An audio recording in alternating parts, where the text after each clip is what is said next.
నిలబడే వ్యక్తిగా చేయబోతున్నాడు. అనేక మందికి ఆదర్శంగా నిలబడే వ్యక్తిగా చేయబోతున్నాడు. ఆ రోజు నువ్వు నిలబడి ఇచ్చేవాడిగా ఉండాలి అంటే ఇప్పుడు ఎవరితో కనెక్షన్లో ఉండాలా? మీ ఊరు ప్రెసిడెంట్ గారితో కాదు, మీ ఊర్లో ఉన్నవాడితో కాదు, లేదంటే మంచి వ్యాపారవేత్త అంటే ఈయనతో కలుసుంటే మనకు కూడా జ్ఞానం వస్తుందేమో, అది కాదు. ఎవరితో కనెక్షన్లో ఉండాలా? ఎవరితో కనెక్షన్? నేను నిజమైన ద్రాక్షావల్లిని, మీరు తీగెలు.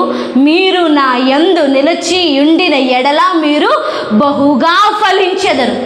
ఎవరిలో నిలిచి ఉండాలా? ఎవరిలో నిలిచి ఉండాలా? క్రీస్తులో నిలిచి ఉండాలా, యేసయ్యతో కలిసి ఉండాలా. ఎలాగైతే కొమ్మకి, ఎలాగైతే ఆ చెట్టుకి ఈ కొమ్మ ఎలాగైతే కనెక్ట్ చేయబడి ఉంటుందో అలాగే ఎప్పుడు కూడా మనం యేసయ్యతో కనెక్ట్ చేయబడి ఉండాలి. అంటే ఏంటి? నిత్యం మన మనసు, నేను అనేది ప్రతి చోట మొక్కల్ని ప్రార్థన చేయమని చెప్పట్లే, కానీ నీ మనసు ప్రతిసారి దేవుడితో కనెక్ట్ చేయబడచ్చు. ప్రతిసారి నీ మనసు దేవుడితో కలుసుకోవచ్చు. ఇక్కడ కూర్చున్నా కానీ యేసయ్యా నీకు వందనాలు, యేసయ్యా నన్ను ప్రేమిస్తున్నందుకు వందనాలు. ఇప్పుడు ఏం చేయమంటావు ప్రభువా? నువ్వు నీ మనసుతో దేవుడితో ప్రార్థన చేయొచ్చు.